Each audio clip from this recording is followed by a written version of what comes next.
That's the difference between you and me. You talk about it, I do it. Sit down, Marks!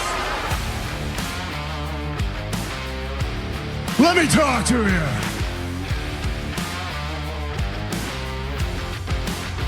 Acknowledge me.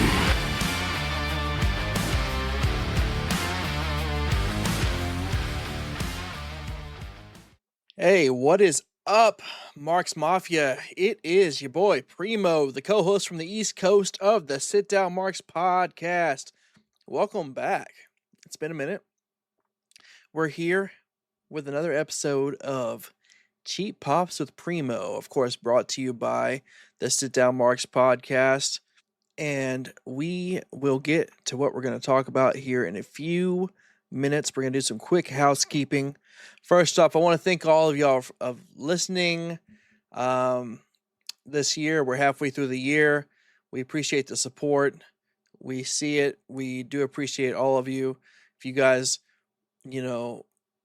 are from a country that's not the United States, keep an ear out. You got DB doing those shout outs each flagship podcast episode that we've been doing. Now, as a reminder for the month of July, we do not have a flagship episode. However, you will have this Cheap Pops episode and a few other things releasing this month as well. Just not those full-length flagship episodes. But don't fret. We do have a flagship episode coming out on August 4th. That's going to be the SummerSlam review episode. That's going to be a whole lot of fun. Can't believe it's already time for SummerSlam. Everything's shaken up during the summer. Of course, you'll also have a Territory Treasures next month as well. So look forward to those two things.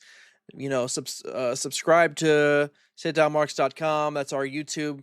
You can also go to any of our socials, follow along, and see what we got going on or coming up. That takes care of the housekeeping as far as what we have going on, what we have coming up. I just want to say thank you to the rest of the pod. Of course, the Cheap Pops with Primo isn't possible without the entire pod, so thanks, boys. Appreciate that. But without further ado, let's get down to Cheap Pops with Primo, shall we? Cheap Pops with Primo, yeah! Cheap Pops with Primo, yeah! Cheap Pops with Primo, yeah! Cheap Pops with Primo, yeah! Cheap Pops with Primo, yeah! Let's go! Yes, sir! Once again, Marks Mafia, it's your boy Primo, and we are on Cheap Pops with Primo. This episode is going to be a little bit about forgotten movie roles from wrestlers. Now, what made me think of this? If you guys didn't know, we have another mini series, I guess you could say, on Sit Down Marks family now. It's called The List, and one of the lists we did was our top five favorite movies. Well, I do love movies, and I like movies with wrestlers in them, of course. It really blends the two genres for me, blends the two worlds, if you will. So when you think of wrestlers in movies, though, you probably think of like The Rock, John Cena, Batista, and maybe even The Miz with his Marine movies. But all those guys, they built legitimate acting careers. The Rock, Cena, Batista, they all earned it. But today I'm not going to talk about the biggest stars. I'm going to talk about wrestling appearances that have always stuck around with me. Ones that, maybe I saw in theaters or ones that I specifically saw and made me laugh out loud, but ones that I still go back to this day and think about them. They may not be the best wrestler movie appearances, just ones that live either rent-free in my head or yours. And I know I didn't mention Hulk Hogan. He's got a whole catalog of his own, but that'd be a whole episode by itself. So we're going to set that aside. So when I don't mention Hulk Hogan's catalog later, don't fret. Once again, don't fret. That's 2 frets that you don't need to do. But anyway, let's get down to it, shall we? So the first one I did mention in the list if you guys listened to that episode, and that's easy. For me, childhood favorite, came out in 2000. I know I'm young to some of you, but I was 11 when this came out. The movie Ready to Rumble. It was based around David Arquette and Scott Kane. They're the duo in the movie. They also have Oliver Platt as Jimmy King. But there are several wrestlers that make cameos appearances. Some wrestlers are more on screen more than others. You got DDP, Goldberg, Sting, Booker T, Bam Bam, Perry Saturn, Hoovy Juice, Billy Kidman, Rey Mysterio Jr., Disco Inferno, and Savage. But like, do you guys remember that movie with the three cages stacked on top of each other? Freaking corny movie, but awesome if you're a wrestling fan. If you've never seen that movie, go back and watch it. It's filled with WCW, and it was like pretty much like around the 2000s. I think it came out in 2000. If you're butthurt about David Arquette being a champion, then maybe don't go watch it. But yeah, so that is the first movie that I really think about. Number one, right out the gate. Another one, this one's hilarious. When I said that, it makes me laugh out loud. If you guys go back to 2010, there's a movie called MacGruber. It's I believe it's Will Forte. He's doing like a parody of MacGyver. And I think also the A-Team, but I'm not sure. I don't remember. But anyway, there's a part at the beginning where you have Chris Jericho, Kane, Great Khali, Mark Henry, and MVP, and they're all about to like do this ass-kicking badass sequence, and then MacGruber blows them all up. Like, it's very short-lived, but it's hilarious. Quick cameo. Big Show was even in that movie, but that's another one of those movies that had a lot of wrestlers in it. You may not think about it. It's a comedy movie. You may or may not have seen it. I recommend it. Go watch it. A lot of you probably have seen this movie, especially if you're around my age. There's a series of movies with Wesley Snipes known as Blade 2, Blade Trinity. Some of the greatest movies ever. And Blade Trinity. Now, this isn't his only movie, but this is the first one where I was like, hey, I know that guy. In Blade Trinity, Jarko Grimwood with the steel, or whatever they were, the silver fangs, the silver vampire fangs, played by Triple H, Paul Levesque. He had the long hair still. Kind of a shitty actor, not gonna lie. I mean, I would be the same, so no hate there. But it always stuck out to me because I was just like, hey, cool.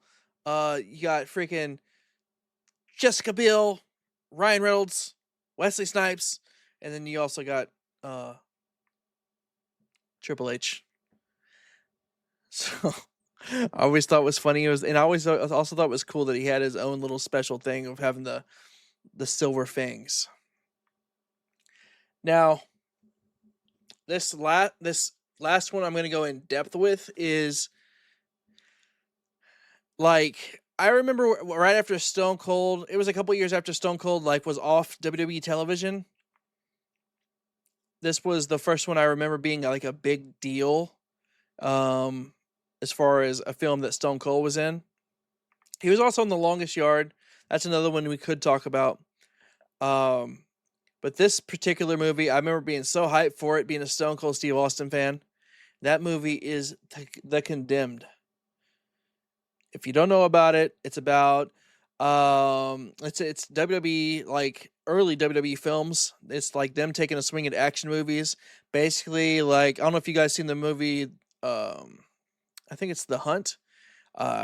Pretty much it's like a battle royale meets Running Man, where a bunch of death row inmates get dropped on an island. It's streamed online for the whole maybe the whole nation, maybe the whole world to see. They're forced to fight to the death, and if you survive, not only do you survive, but you are granted, I believe, you're granted your freedom, and you're no longer an inmate.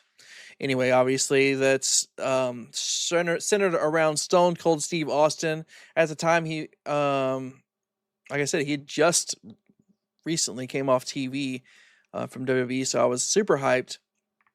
This one's been nostalgic to me because we made it a point, me and my older brother, to go see this movie in theaters. Not only did we go see it in theaters, but during the movie, the power kept going out. So I think the first time the power went out, maybe they restarted it, or maybe they just picked up where they left off. They definitely picked up where they left off the second or third time, but one of the times the power went out or the movie stops rolling, I'm not going to lie, I was 16, 17 years old. I might have chunked my pocket. And now, me and my brother were the only two people in that theater. Literally. There was just us two in that big theater. It was the middle of the day.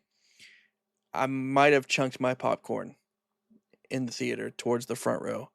I apologize to those theater workers. That's not nice. I would never do that today as a grown-up. And I see that it's wrong. I apologize. But that's another one of those memories that stuck with me. Stone Cold Steve Austin in the Condemned, excuse me. It's probably one of my top movies with a wrestler in it.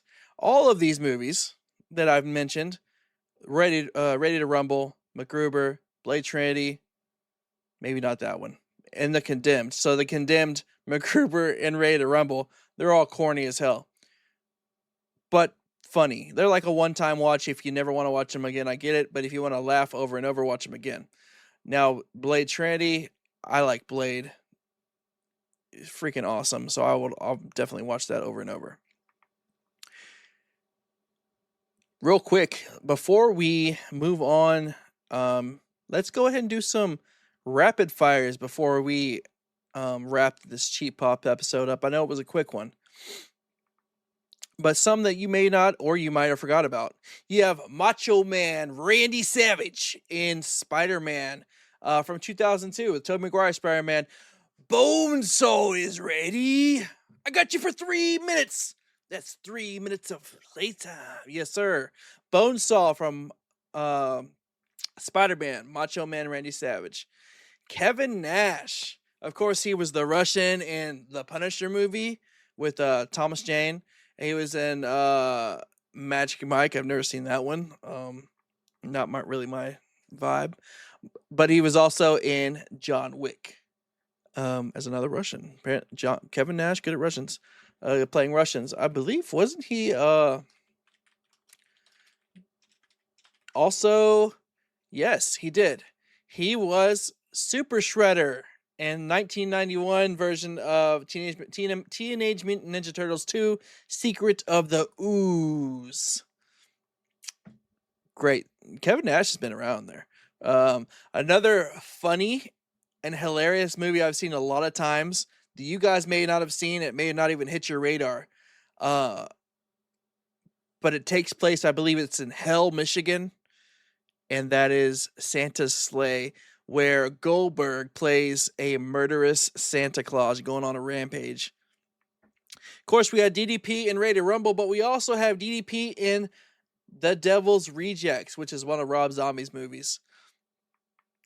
Now, if you guys remember, back in the day, WWE had another movie about that had Glenn Jacobs in it, and they were going around promoting it. This movie actually came out a year before The Condemned, and that whole spring, they were, anytime somebody mentioned May 19th, Kane would freak out on them and just go crazy. But he played a character, Jacob Goodnight, and in the movie See No Evil that came out in 2006. Edge.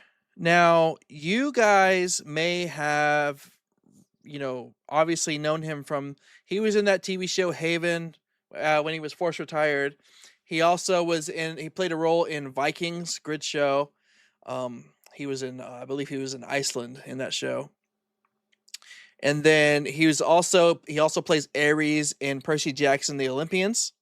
But before all that, Young Edge, this is like year 2000.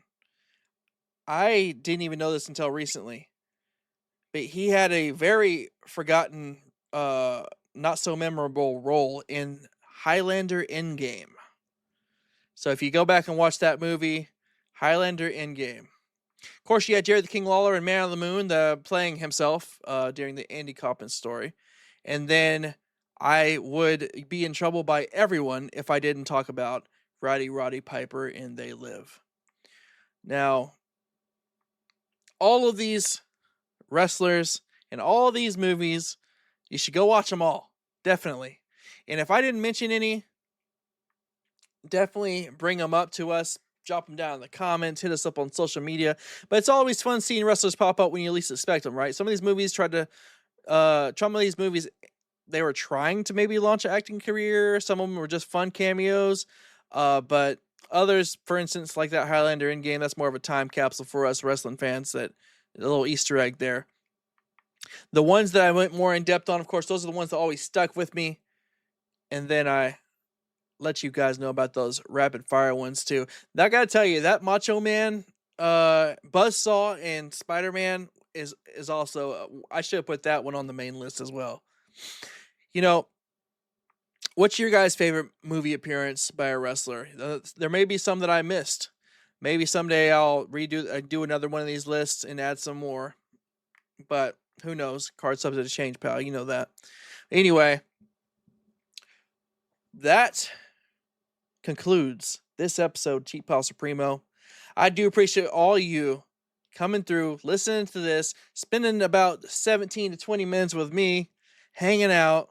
Once again, we do have a flagship episode coming up on the 4th of August. That's going to be our SummerSlam review, as well as a Territory Treasures next month as well.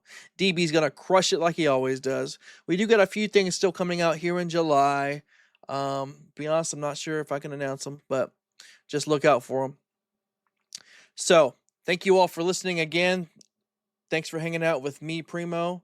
And like DB always says, go out, go forth, and spread the good word of wrestling.